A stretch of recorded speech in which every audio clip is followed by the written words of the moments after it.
Welcome to ஜிஜிஸ் kitchen. இன்றைக்கி நம்ம பார்க்க போகிறது கோதுமை மாவில் அடை.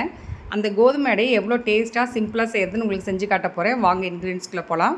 ஒரு 500 கிராம் அளவுக்கு நம்ம கோதுமை மாவு எடுத்து வச்சுருக்கோம். இந்த பிளேட்டில் வெட்டி வச்சுருக்க பொருளெல்லாம் நம்ம மாவோட சேர்த்துணும். அது என்னென்னு பார்க்கலாங்களா? 2 பெரிய வெங்காயம், ஒரு 10 சின்ன வெங்காயம், 3 கிணக்கு கருவேப்பிலை, ஒரு கைப்பிடி அளவுக்கு கொத்தமல்லி, ஒரு பெரிய சைஸ் பச்சை மிளகாய், கேரட் துருவி வச்சுருக்கேன். இப்போ அதுக்கு தேவையானது கடுகும் உப்பையும் எடுத்து வச்சுருக்கேன். இப்போ வதக்கலாம், வாங்க பார்க்கலாம். ஸ்டவ் ஆன் பண்ணிவிட்டேன். வானல் வச்சுட்டு ஒரு 5 ஸ்பூன் நான் கடலெண்ணெய் ஊற்றிருக்கிறேன். இப்போ தாளிக்கிற பொருட்களை சேர்க்கலாம். ஃபஸ்ட்டு கடுகு சேர்த்திக்கலாம். கடுகு பொரிஞ்சிட்ருக்கு. இப்போ நம்ம ஃபஸ்ட்டு பச்சை மிளகாயை சேர்த்திக்கலாம். அடுத்தது கருவேப்பிலையை சேர்த்திக்கலாம். போட்டு ஒரு வதக்கிட்டு அடுத்தது வெங்காயத்தை சேர்த்திக்கலாம்.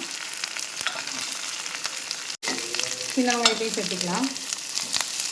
இதெல்லாம் ரொம்ப வதக்கணும்னு அவசியம் இல்லை. கொஞ்சம் ஒரு வதக்கிட்டு போட்டோம்னா நல்லா கோதுமை அடை தட்டுறதுக்கு ஈஸியாகவும் இருக்கும், நல்லா டேஸ்ட்டாகவும் இருக்கும். இப்போ ஒரு நிமிஷம் வெங்காயம் வதங்கிடுச்சு. இப்போ நம்ம என்ன பண்ணுறோம், துருவி வச்சுருந்தா கேரட் போட்டுக்கிறோம். கேரட் போட்டு ஒரு நிமிஷம் வதக்கிட்டு நம்ம இந்த சூட்டோடையே என்ன பண்ணுறோம், கோதுமை மாவில் கொட்டும்போது காமிக்கிறேன்.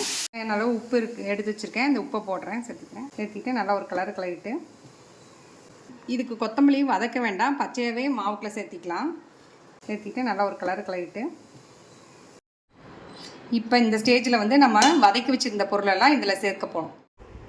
இப்போ வதக்கி வச்ச பொருளெல்லாம் சூடாக இருக்கும் போதே மாவில் சேர்த்திட்டு எல்லா பக்கம் படுற மாதிரி ஒரு கிளறிட்டு நான் உங்களுக்கு பிசையும் போது காட்டுறேன். நான் தண்ணி ஊற்றி இப்படி எல்லா பக்கம் படுற மாதிரி தெளிச்சிட்டு பிசைய வேண்டியதுதான். பிசைஞ்சிட்டு உங்கள்கிட்ட காட்டுறேன். எண்ணெய் 2 ஸ்பூன் ஊற்றி நல்லா தடவி வச்சுருக்கேன். இது ஒரு 10 நிமிஷம் கழித்து சுட்டால் ரொம்ப நல்லாயிருக்கும். உங்களுக்கு சுடும்போது காமிக்கிறேன். இந்தளவுக்கு உருண்டை எடுத்துக்கிட்டேன். இதை ஒரு வாழை இலையில் வச்சு ஒரு 2 சொட்டு எண்ணெய் விட்டு நல்லா வட்டமாக தட்டி தோசைக்கல்லில் போட வேண்டியது தான். இப்போ தட்டி போட்ட அடையை ஒரு சைடு ஒரு 10 செகண்ட்ஸ் வெந்த பிறகு அடுத்த பக்கத்துலேயும் போட்டு எண்ணெய் விட்டு சுட்டுட்டு உங்களுக்கு நான் பரிமாறிட்டு காமிக்கிறேன். கோதுமை அடை ரெடி ஆயிடுச்சு. அதுக்கு நான் கருவேப்பிலை பொடியோட சர்வ் பண்ணுறேன். கருவேப்பிலை பொடி நான் ப்ரிப்பேர் பண்ணது தான். இன்னொரு வீடியோவில் அதை பற்றி சொல்கிறேன். நீங்களே வீட்டில் இது மாதிரி செஞ்சு பாருங்கள். எப்படி இருக்குன்னு கமெண்ட் பண்ணுங்கள், லைக் பண்ணுங்கள், ஷேர் பண்ணுங்கள், மறக்காமல் சப்ஸ்கிரைப் பண்ணுங்கள். அடுத்த வீடியோவில் சந்திப்போம். பாய்.